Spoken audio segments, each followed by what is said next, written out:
First இந்த வீடியோக்குள்ள போகிறதுக்கு முன்னாடி நான் ஒரு டிஸ்க்ளைமர் மாதிரி ஒன்று சொல்லிக்கிற விரும்புகிறேன்.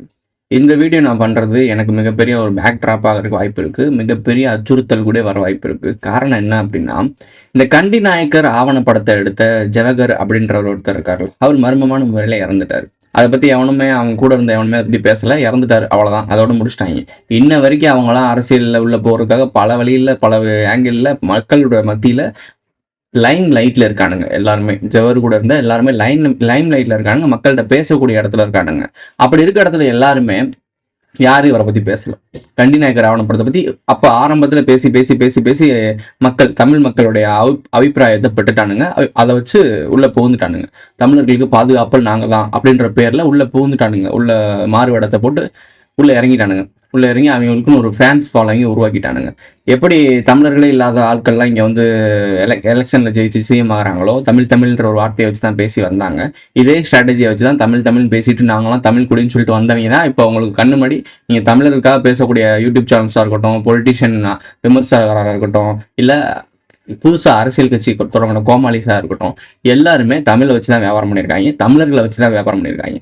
இப்போ நான் இந்த வீடியோ பேசுறதுக்கான காரணம் ஏன் இதெல்லாம் சொல்கிறேன் அப்படின்னா, அந்த கண்டி நாயக்கர் ஆவணப்படத்தோட எக்ஸ்பேண்ட் பண்ணக்கூடிய அடுத்த வெர்ஷன் தான் இப்போ நான் பேச போகிறேன். என்ன மேட்ரு அப்படின்னா, எல்லாருமே கிங்டம் பற்றி விமர்சனம் பண்ணுறாங்க. பாரிசாலன், தமிழ் தேசியவாதிகள் எல்லாம் பேசிட்டானுங்க. முக்கிய கோமாளிகள்லாம் பேசிட்டாங்க. ஏன் நான் அப்படிலாம் சொல்கிறேன் அப்படின்னா, கோமாளிஸ் தான் அவங்க. ஏன்னா மக்களை, ஒரு புத்திசாலியான ஒரு கூட்டத்தை, ஒரு தெளிவான ஒரு ஆட்களை, ஒரு சிந்திக்கக்கூடிய ஆட்களை ஏமாற்றி இவங்க பஞ்சம் பொழைக்கிறானுங்க அப்படின்னா அவங்க ஒரு மதிக்கக்கூடிய இடத்துல இருக்காங்க. பரவாயில்ல, சாணக்கியத்தனமாக அதாவது ஏமாற்றி பொழைக்கிறது, அது கூட ஒரு பேர் கொடுக்கலாம். பட் வெள்ளந்தியான ஆட்கள், பழங்குடியினர் மக்கள், மனிதர்களுக்கு வணக்கம் ஐடபிள்யூ சொல்றதை பற்றி நான் விளக்கம் கொடுத்தேன். ஸோ பழங்குடியினர் மக்கள், சாதாரண மக்கள், வாழ்ந்துவிட்டு முன்னோர்கள்ட்ட சேர்றது சாதாரண மக்கள், காட்டுக்குள்ள வாழ்ந்தவங்கள காலங்காலமாக ஏமாற்றி கொண்டு வந்து இப்பயும் அதே பேரை சொல்லி மக்களுக்கு எதெல்லாம் உணர்ச்சி விச பொங்கப்படுத்துமோ, எதெல்லாம் அவங்களுடைய அந்த பழைய கால எல்லாருக்கும், அந்த பழங்குடியினர்களுக்கு எல்லாத்துக்குமே அந்த வெறி இருக்குங்க. நம்ம எல்லா இடத்துலயும் ஒடுக்கப்பட்டோம், அந்த வெறி இருக்கு. அதை எப்படி மாத்துறானுங்க அப்படின்னா, தமிழர்ன்ற பேர்ல, இல்லை நம்ம பழங்குடியினர்ன்ற பேர்ல, இல்லை நம்ம ஒடுக்கப்பட்ட மக்கள்ன்ற பேர்ல, ஏதோ ஒரு பேர்ல அவங்களுக்குள்ள இருக்க அந்த உண்மையான கோவத்தை அவங்க அறுவடை பண்ணி அதுக்கு ஒரு வடிவம் கொடுத்து அவங்க அதுல மஞ்சள் குளிச்சுக்கிட்டு இருக்காங்க. இப்போ அந்த கிங்டம் படத்தை இவங்க டீகோட் பண்ண விதத்தெல்லாம் நான் பார்த்தேன். ஒரு கோமாளிக்குடைய முக்கியமான பாயிண்ட் ஆஃப் வியூல பார்க்கவே இல்லை. கண்டி நாயக்கரை பத்தி எல்லா திருடங்களும் பேசுறாங்க. இங்க சிங்களத்தை ஆள்றதும் தமிழ்நாட்டு ஆள்றதும் தெலுங்கர்கள்ன்றது எல்லாருக்குமே தெரிஞ்ச விஷயம் ஆகிப்போச்சு. எல்லாரும் நார்மலா பேச ஆரம்பிச்சிட்டானுங்க. கரெக்ட். ஆனால் இந்த கிங்டம்ன்ற படத்தை தமிழர்களுக்கு எதிரான படம்ன்ற மாதிரி ப்ரொஜெக்ஷன் பண்றானுங்க. அதாவது இந்த படம் தமிழர்களுக்கு எதிரான படம், தமிழர்களை இழிவுபடுத்திட்டானுங்க, தமிழர்கள், மலைய தமிழர்கள், இலங்கை தமிழர்கள் கேவலப்படுத்திட்டாங்க, இதை தான் பேசுறாங்களே தவிர ஒரு முக்கியமான பாயிண்டை விடுறானுங்க. அவங்க எடுத்தது தமிழர்களுக்காக இல்லை, சிங்களருக்காகவும் அவங்களுடைய வரலாறு அவங்களுக்கு புதுசா வர பேட்சுக்கு எக்ஸ்பிளைன் பண்றதுக்காக எடுத்த படம். அதை நான் அவங்களுக்கு டீகோட் பண்ணி சொல்றேன். வாங்க வீடியோக்குள்ள போகலாம். இந்த கிங்டம் படம் வந்து முழுக்க அது ஒரு ஈழ மக்களுக்கு எதிரான படமாக தான் நம்ம பார்க்க முடியும். நிச்சயம் இதை அரசாங்கம் தடுத்து நிறுத்து நல்லது. இல்லைன்னு சொன்னால் வேறு விதமான ஒரு வன்முறைக்கு இது இட்டு செல்லும். ஈழத்தமிழர்களை கொச்சைப்படுத்தணும், ஈழத்தமிழ்னாலே ரவுடிகள், பொறுக்கிகள், அவங்க கேங்ஸ்டர்ஸ், தங்கம் கடத்துவாங்க, போதைப்பொருள் கடத்துவாங்க அப்படின்னு காட்டுவதற்காக எடுக்கப்பட்ட படம். அங்கே ஒரு பழங்குடியின மக்கள் கூட்டம் அடிமையாக இருக்குது. அது இந்தியாவிலேருந்து போச்சான். அப்போ கிட்டத்தட்ட மலையக மக்களை ஈழத்தமிழர்கள் அடிமையா வச்சிருக்காங்க அப்படின்னு காட்டப்படுது. அங்க ஒரு 30-40 வருஷத்துக்கு முன்னாடி நடந்த சில நிகழ்வுகள் இங்க இப்ப நடந்துகிட்டு இருக்கோம் கண்ணு முன்னாடி. 50 வருஷத்துக்கு அப்புறம் அங்க ஒரு பெரிய இனப்படுகொலை நடந்துச்சுன்னா அடுத்த 50 வருஷத்துல இங்க ஒரு பெரிய இனப்படுகொலை வருங்கிறத கூட நீ உணராம உட்காந்துட்டு இருக்கேன்னா, தர்மஸ்தலா கிடைக்கக்கூடிய பல பெண் பிணங்கள் ஒருவேளை தமிழ்நாட்டு தமிழர்களே அடித்து, அதாவது கர்நாடக வாழ் தமிழர்களை அடிச்சு விரட்டின கன்னடர்கள் காலகட்டத்துல பல பெண்கள் கற்பழிக்கப்பட்டாங்க. அவங்களுடைய பிணங்களாக இருக்கலாம்ங்கிற சர்ச்சையும் உருவாயிருக்கு. இப்ப சீரியஸா இன்னைக்கு வரைக்கும் தோன்றதுக்கு யோசிச்சுட்டு இருக்கானுங்க.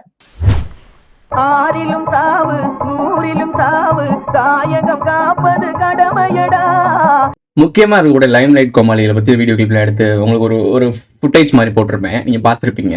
இவங்க சொல்லக்கூடிய மேஜரான விஷயம் என்னன்னா, இது தமிழர்களுக்கு எதிரான படம், இல்லைன்னா இப்படி ஆயிரும் அப்படி ஆயிரும், தமிழர்களுக்கு விரோதமானது அப்படிலாம் பேசுறாங்க. கடைசி கோமாளி புதிதாக மலத்தை வித்து இருக்குல்ல, பாரிசாலன் தினேஷ்குமார் என்ன சொல்றாரு அப்படின்னா, அப்படியே போற போக்குல அந்த ஜெயின் கூட்டம் இருக்குல்ல, அதாவது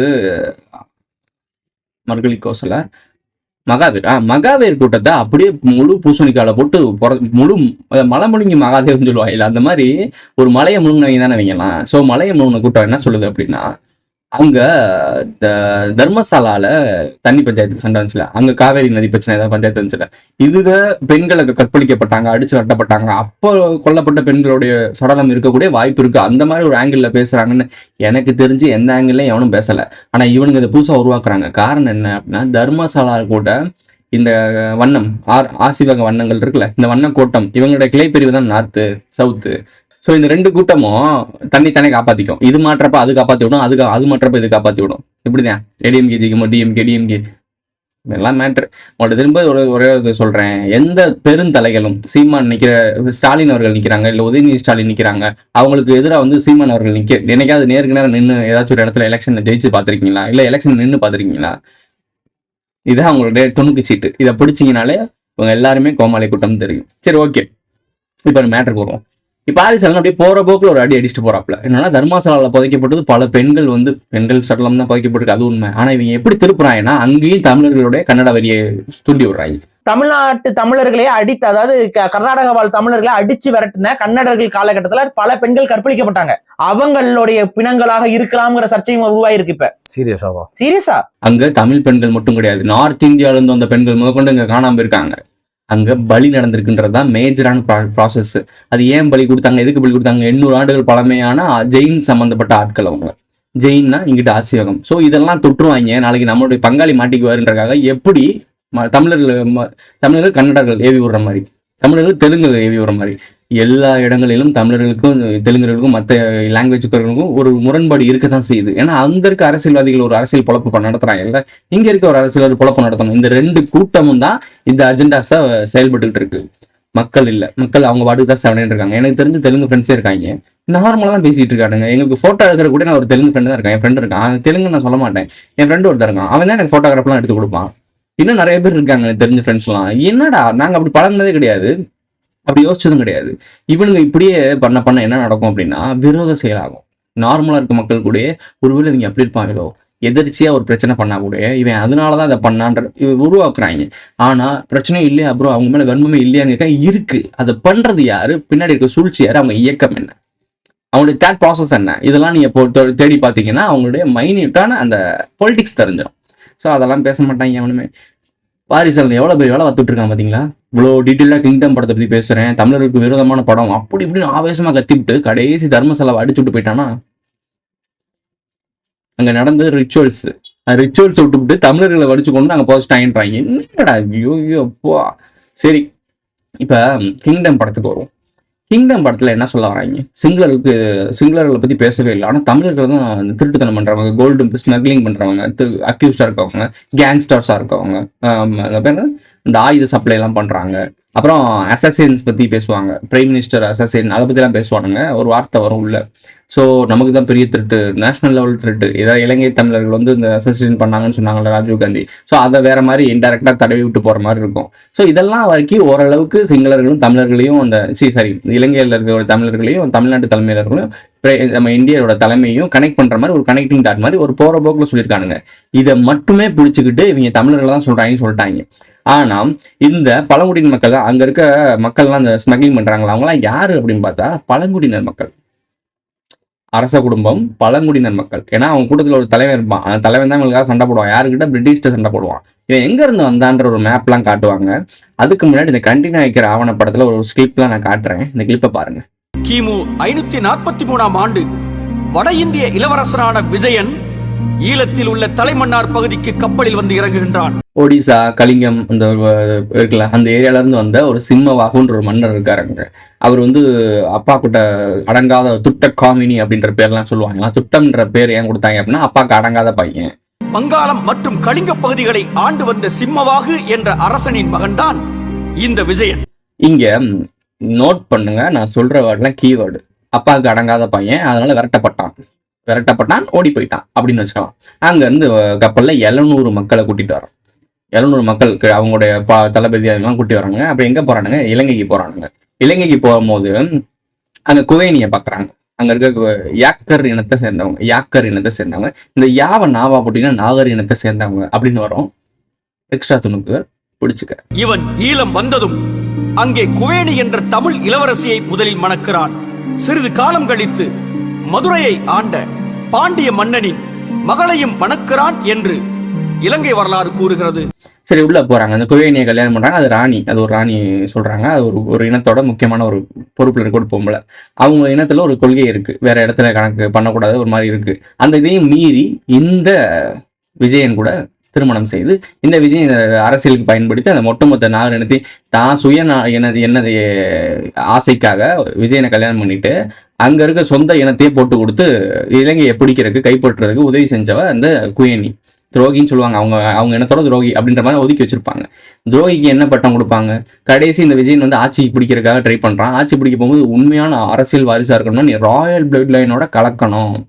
இங்கேதான் நீங்க நோட் பண்ணணும், ஆண்டது எதுவுமே ராயல் பிளட் லைன் கீழே இல்லை. குயனின்னு சொல்லக்கூடிய ஒரு யாக்கர் இனத்தை தமிழ் பெண்ணுன்னு சொல்லக்கூடிய ஒரு பெண்ணை கீழ் பெண் தான் சொல்றாங்க. அப்ப கீழ் பெண்ணா இருக்கவங்க எப்படி அரசனா இருக்க முடியும்? தமிழ் மன்னர்கள் இவ்வளவு பேர் இருக்காங்க, இல்ல இவங்க எல்லாம் எப்படி தமிழ் மன்னர்களா இருக்க முடியும்?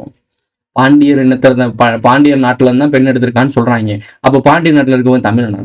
மதுரையை ஆண்ட பாண்டிய மன்னனின் மகளையும் மணக்கிறான் என்று இலங்கை வரலாறு கூறுகிறது. நான் சொல்றது மன்னனை சொல்றேன், மக்கள் இல்ல மன்னர். இதெல்லாம் கோட் வேர்டு. இந்த கோட் வேர்டு இது வந்து டேஞ்சரான ஒரு வீடியோ தான். இது ரொம்ப முக்கியமான வீடியோ தான். இது மெம்பர்ஷிப்ல தான் நான் போட்டிருக்கணும். இருந்தாலும் உங்களை நம்பி நீங்க உங்க ஆதரவு இருக்குன்ற நம்பி நான் போடுறேன். ரிஸ்க் என் பக்கம் தான், என்ன செய்யறது. ரொம்ப ஹைலி மேட்ரு. இதை நான் மெம்பர்ஷிப்பில் போட்டிருக்கிறத விட மக்கள்கிட்ட போய் சேர்றது ரொம்ப நல்லதாக இருக்கும்னு தோணுது. கட் பண்ணி வச்சுக்கோங்க, கட் பண்ணி டவுன்லோட் பண்ணி வச்சுக்கோங்க, யூஸ்ஃபுல்லாக இருக்கும். கல்யாணம் பண்ணுறான், அதுக்கு அட்வைஸ் பண்ணப்படுது, நீ அரச குடும்பத்தோட இணைஞ்சாதான் உனக்கு வந்து அரசர் அந்த உண்மையான அதிகாரம் கிடைக்கும்னு சொல்லிட்டு இந்தியாவில் இருக்கக்கூடிய ரிலீஜனை கனெக்ட் பண்ணுறான். அதாவது கல்யாணம் பண்ணிக்கிறான். இன்னொன்று குறிப்பு, இந்தியாவிலேருந்து தான் வந்திருக்கான் அந்த விஜயன் சிங்கவாகுன்ற ஒரு மன்னர் வம்சத்தை சேர்ந்த. அவங்க குடும்பத்தெல்லாம் சிங்கம்னு சொல்லுவாங்க. அவங்களோட மன்னர்கள்லாம் சிங்கம்னு சொல்லுவாங்க. அது அந்த ரிலீஜன் வழி வந்தனாலதான் சிங்களர்கள் அப்படின்னு பேர் வருது. சிம்மவாகு என்ற அரசனின் வழித்தோன்றல் என்ற காரணத்தினால் விஜயனின் வாரிசுகள் சிங்களவர்கள் என்று அழைக்கப்பட்டனர். அங்க இந்தியாவில் இருக்கக்கூடிய பேசக்கூடிய மொழியும் இங்க தமிழ் மொழியும் கலந்துதான் அந்த சிங்கள மொழி உருவாயிருக்கு. இதான் சொல்ல வராங்க. மகாவம்சம் இதெல்லாம் படிச்சீங்கன்னாலும் உங்களுக்கு புரியும். இவ்வளவு விஷயங்கள் இருக்கு அதுக்குள்ள. இப்போ இவ பாண்டிய நாட்டுல மன்னன் எடுக்கிறான். பாண்டிய நாடு மதுரை ஆண்டது யாரு? நாயக்க மன்னர்கள். புரியுதா? பாண்டிய நாட்டுல மன்னர்கள் எடுத்தாங்க, அது குறிப்பா சொல்ல மாட்டாங்க. குறிப்பா யார் எடுத்தாங்கன்னு சொல்ல மாட்டாங்க. டீட்டெயிலா போனீங்கன்னா கிடைக்கும். நாயக்க மன்னர்கிட்ட இருந்து எடுக்கிறாங்க. இப்போ இந்த விஜயன்றவன் வரதுக்கு முன்னாடி அவங்களுடைய ஆட்சி காலத்துலாம் யார் யாருக்கெல்லாம் முன்னுரிமை கிடைக்கப்பட்டுச்சு? இங்கே மட்டும் இல்லை, தமிழ்நாடு முழுக்க நிறைய இடங்களை பிடிச்சிட்டாங்க. மொத்த இந்தியாவையும் இலங்கையும் பிடிச்சிட்டாங்க. இப்போ பிடிச்ச ஒரு குரூப் என்ன பண்ணுது அப்படின்னா, யாருக்கு முன்னிலை கிடைக்கப்படுது, யாருக்கு முன்னிலை கொடுக்கப்படுன்ற ஒரு சின்ன கிளிப் போடுறேன் பாருங்க. ஆரிய சக்கரவர்த்திகள் தங்களை சுதந்திர அரசர்களாக பிரகடனம் செய்து கொண்டு தங்களுக்கென்று ஒரு தனி கொடியுடன் ஒரு சின்னம் காட்டுவாங்க. இவங்களுடைய சின்னம் என்ன வச்சுருக்காங்கன்னா நந்தினி சின்னத்தை கொடியா வச்சுக்கிட்டு யார் இப்போ வந்திருக்கா? ஆசீர்வாதத்தை தூக்கி பிடிச்சவங்க இந்த கண்டிநாயக ஆவணப்படத்தை வச்சு தன்னுடைய ப்ரொபகண்டா பண்ணி மக்கள் மத்தியில் நாயகனாக உருவாகி இப்போ ஒருத்தன் கை கட்டி நிற்பானா இவர் ஆசீர்வாதம் பண்ற மாதிரி எக்ஸ்பிளனேஷன் பண்ணுவாராம். இந்த ஆளை ஆர்டிஃபிஷியலா ப்ரொஜெக்ட் பண்றாங்க. யாருன்னு உங்களுக்கு தெரிஞ்சிருக்கும், கோமாளியான டிசிபி. இந்த ஆளை ஆர்டிஃபிஷியலா பிம்பம் உருவாக்குறாங்க. இவர் பெரிய வித்தகர், அத்தகர், இவர் சயின்டிஸ்ட், அப்படி இப்படி விஞ்ஞானி, வில்வித்தையில் வல்லவர் அல்லவா அர்ஜுன பாண்டியன், சொல்வித்தையில் வல்லவரவா இந்த அர்ஜுன பாண்டியன். அவனுக்கு எதிராக நிற்கிற அவளை கர்ணன் நான் டிக்ளேர் பண்ணிக்கிட்டேன். நானாக தான் சொன்னேன். அந்த ஆள் சொன்ன மாதிரி நானா சும்மா எதார்த்தக்கு கலாய்க்கிறதுக்காக சொன்னேன். நீ எப்போ அர்ஜுன பாண்டியனா உன்னை எதிர்க்கிற நான் தானே கர்ணன் அப்படின்னு சொல்லி ஸோ அந்த மாதிரி சொல்றேன். அப்போ உங்களுக்கு மூத்தவனே நான் தானே, மூத்த குடியை நான் தானே அப்படின்ற ஒரு பேர்ல கலாய்க்கிறதுக்கு சொன்னேன். ஸோ நோட் பண்ணிக்கோங்க, கலாய்க்கிறதுக்கு. நான் அர்ஜுன பாண்டியனோட எதிரியான கர்ணனோட கிடையாது. அது பார்த்தா என் தம்பி தான், நான் தான் மூத்த குடி. வயசுல வேணா அவர் மூத்தவா இருக்கலாம். ஓகே, மேட்ரு நந்தி குடி இதெல்லாம் வச்சிருக்காங்க. சூரியனை மையப்படுத்திருக்காங்க. டிசிபி கும்பலும் சூரிய வழிபாட்டாளர்கள் தான். ஏன் அப்படி சொல்றேன் அப்படின்னா, தேடுங்க, ரகசியம் கிடைக்கும். உடையார் கூட்டத்துக்கு உள்ள போய் நோண்டினீங்கன்னா, அந்த உடையார்ன்றது பட்டம் தான், அதுக்குள்ள நீங்க போனீங்கன்னா மலைய மன்னர்கள் அந்த போனீங்கன்னா சூரியனை தான் மையப்படுத்துறாங்க. உங்க கணக்கு ஒரு இருக்குங்க, உங்களை பத்தி படிக்க போறதுக்கு மிகப்பெரிய விஷயங்கள்லாம் இருக்கு. அதை படிச்சு பார்க்கும்போது சூரியனை மையப்படுத்தி தான் அவங்களுடைய ரிச்சுவல்ஸ்லாம் இருக்கு. சூரிய வழிபாட்டாளர்கள் மாயன்ஸ்ல இருந்து இவங்க வரைக்கும் சூரிய வழிபாட்டாளர் கூட்டம். எதிரிகள் வெளியே இல்லை, இங்கே தான் இருக்காங்க. நான் சொன்னேன், புரியுதா? Code word accepted. Thank you. Main matter, Palani கோயிலிருந்து நிறைய கோயில்கள்ல இருந்து தமிழர்களான பறையர்கள் அவங்களாம் இருப்பாங்கல்ல, அவங்க பூஜை புனஸ்காரம் பண்ணிட்டு இருந்தாங்க. தமிழர்கள் கடவுள்னு சொல்லக்கூடிய ஆட்களுக்கு தமிழர்கள் தான் இருந்தாங்க. திருமலை நாயக்கனின் ராணுவ தளபதியான ராமப்பையன் என்கிற தெலுங்கு வடுகன் பல கோவில்களில் இருந்து வெளியேற்றப்பட்ட தமிழ் அந்தணர்களான பறைய சமூக மக்கள் அந்த பீரியட் முடிஞ்ச உடனே அடுத்து தெலுங்கு வடுகர்கள் இருக்காங்க, அவங்க உள்ள புகுந்து வெளியேற்றிட்டாங்க. அதுக்கு வேற யாருக்கு முக்கியத்துவம் கொடுக்குறாங்க அப்படின்னா, ஆகியோர் மொத்த தமிழ்நாட்டையே தங்களின் ஆட்சியின் கீழ் கொண்டு வந்தனர். வடக்கிலிருந்து இறக்குமதி செய்யப்பட்ட வடுக பிராமணர்களும் சௌராஷ்டிரர் போன்றோருக்கு மட்டுமே முன்னுரிமை அளிக்கப்பட்டது. சௌராஷ்டிரர்கள் வடுக பிராமணர்கள் வச்சுக்கலாம், அந்த வடுக பிராமணர்கள் ஒரு குறிப்பிட்டது, அது ஒவ்வொரு தட்டிலையும் இடத்துல மாறுவாங்க. பிராமணன்றது ஒரு பட்டம், விஷயம் புரிஞ்சவங்க, அது ஒரு கிளானுக்கு கொடுக்கப்பட்டிருக்கு. ஸோ வடுக பிராமணர்களுக்கும் சௌராஷ்டிரர்கள், மதுரையை சுற்றி நாயக்க மன்னர்கள் யார் சௌராஷ்டிரரை கூட்டு வந்தாங்க தெரியும்னா உங்களுக்கு? சௌராஷ்டிரர்கள் இப்போலாம் தனியாக எம்பி அணிக்கிறதுக்கெல்லாம் ரெடி பண்ணுறாங்க.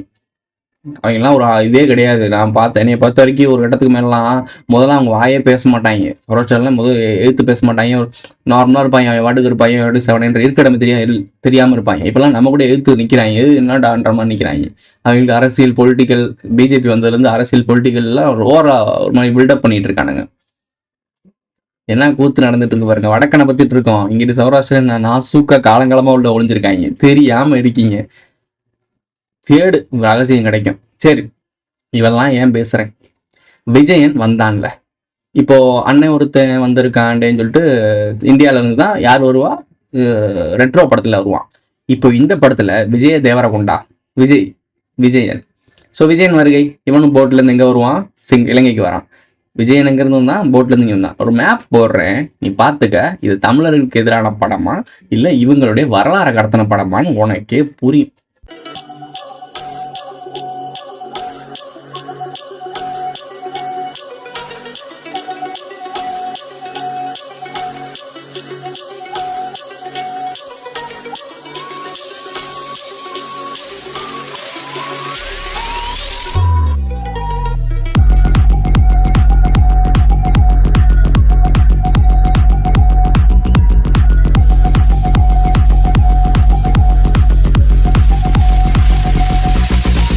மொதல் மேப்பு ஒடிசா அந்த சைடில் ஆந்திராவுக்கு மேலே இருக்க ஏரியா, கிட்டத்தட்ட ஒரே பார்டர் தான். ஏன்னா ஆந்திராலையும் அவங்க ஆள் இருக்க வாய்ப்பு இருக்குல்ல, எல்லாம் ஒரே கூட்டம் தானே. ஸோ இப்போ ஆந்திரா, ஒடிசா, கலிங்கம்னு சொல்லுவாங்க. கலிங்கம் இந்த ஏரியாவில் அந்த சிம்ம வாகுன்ற ஆட்சி பண்ணியிருக்கான். அந்த நபர்கிட்ட பையன் தான் விரட்டப்பட்டிருக்கான். அங்கேருந்து கிளம்பி ஸ்ரீலங்கா போயிருக்கான். இப்போ அடுத்து நம்ம மேப்பு, இப்போ இருக்க தற்போதைய மேப்பில் நீங்கள் ஆந்திரான்னு போட்டிங்கன்னா மேப் காட்டும். அந்த மேப்பில் எங்கே போட்டிருக்கு? கரெக்டாக இவங்க கிளம்பு நடத்த போட்டிருக்கு.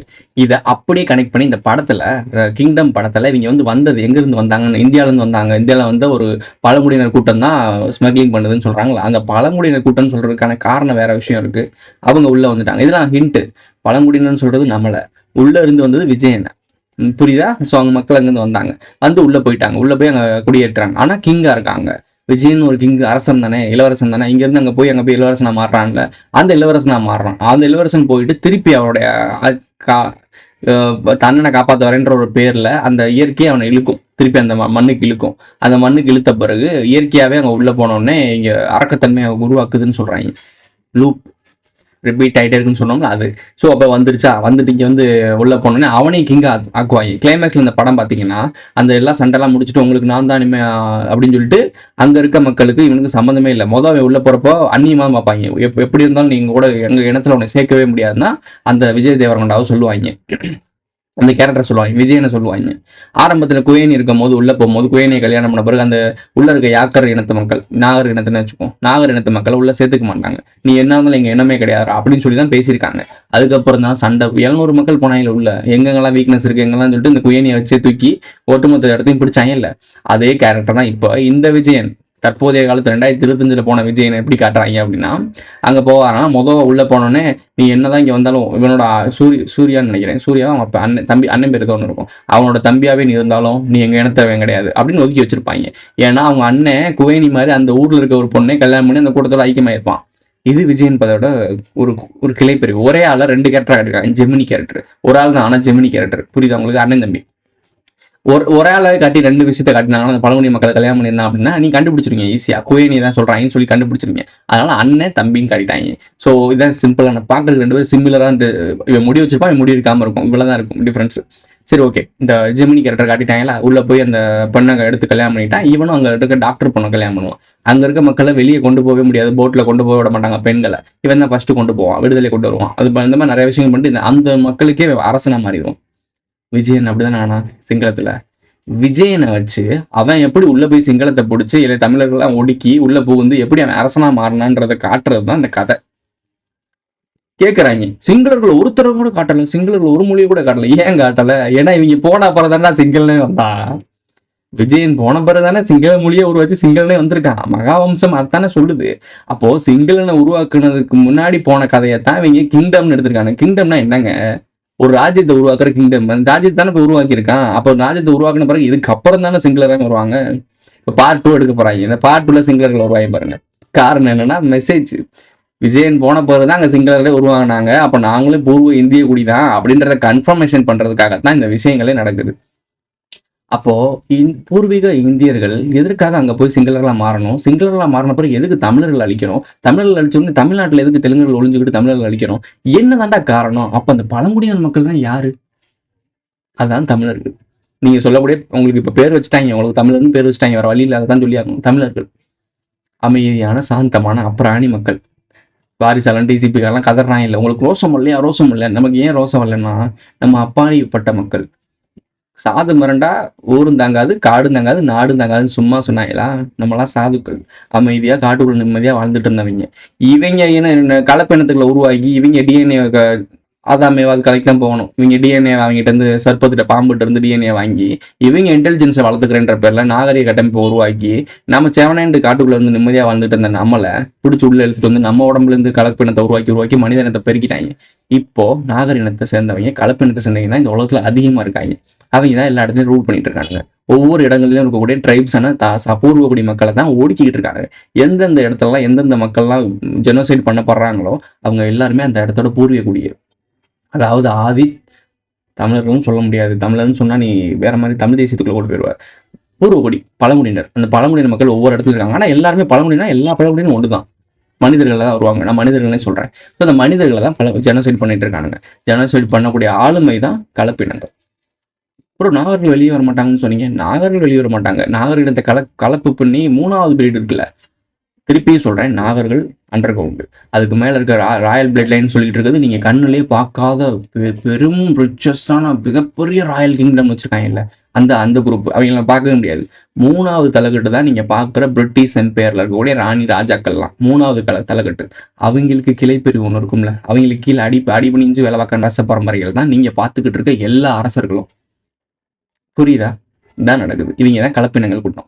அதுதான் மேல நிக்குது. ஏன்னா தமிழர்கள் பூர்வகுடி மக்களுடைய கலப்பினம் உருவாக்குனதுனால அது டிடெக்ட் ஆகாது. அதாவது இந்த மக்களுடையும் ஒன்று நினைச்சிருவானுங்க. உனக்கு பார்க்கறதுக்கு உங்க ஆள் மாதிரியே இருப்பான், அவனோட பிளட் குரூப் எல்லாமே ஒன்ன மாதிரியே இருக்கும். ஆனா ஒரு சில செயல்பாடுகள் அவனுடைய குணாதிசயம் எல்லாமே ஆளுமை தன்மையா இருக்கும், அடக்கி ஆளக்கூடிய தன்மையாவே இருக்கும். புரியும் நினைக்கிறேன் உங்களுக்கு.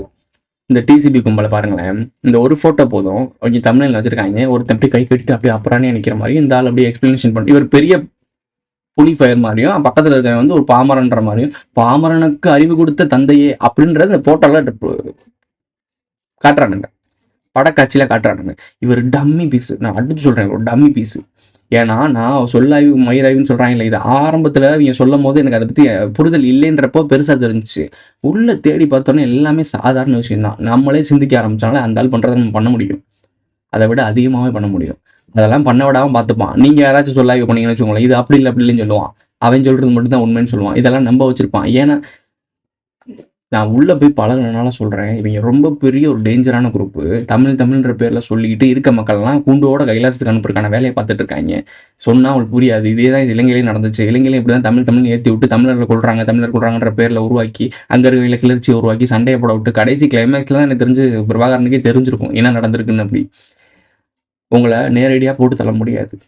திரும்பி சொல்கிறேன், உங்களை நேரடியாக போட்டு தள்ள முடியாது. பாரிசாலன் தெளிவாக சொல்லிட்டான். திருப்பி ஒரு ஜெனோசைட் இங்கே பண்ணுறதுக்கு வாய்ப்பு இருக்குது. ஏன்னா இலங்கையில் நடக்கிற மாதிரி தான் இப்போ இந்தியாவில் நடந்துட்டு இருக்குன்றதை எக்ஸ்பிளைன் பண்ணியிருப்பான். அந்த வீடியோ பார்த்துருப்பீங்க. உங்களை நேரடியாக போட்டு தள்ள முடியாது. இலங்கையில் எப்படி இவங்க தேவையில்லாமல் உள்நாட்டுக்குள்ள கிளர்ச்சி உருவாக்குறாங்க, இவங்கெல்லாம் தீவிரவாதிகள், இன்ன வரைக்கும் அந்த பிரபாகரன் பேரும் அவங்களோட இயக்கத்தை பேரும் சொல்லவே விட மாட்டாங்க, எல்லாத்துலேயும் கைட்லைன்ஸில் பண்ணுறாங்கன்னா அவங்களோட இன்ஃப்ளூயன்ஸ் எவ்வளோ பெருசாக இருக்குன்னு யோசிச்சு பாருங்க. சரி, சிங்களர்கள் ஒரு பெரிய இன்ஃப்ளூயன்ஸ் காட்டுறாங்க, தமிழ்நாட்டில் தெலுங்கர்கள் இன்ஃப்ளூயன்ஸ் காட்டுறாங்க, உலகத்திலேயே ஏன் அவரை பற்றி பேச விட மாட்டாங்க? உலக நாடுகள் எல்லாமே ஏன் அதை தடுக்குது? உலகமே சேர்ந்து தானே அந்த வேலை பார்த்துருக்கு.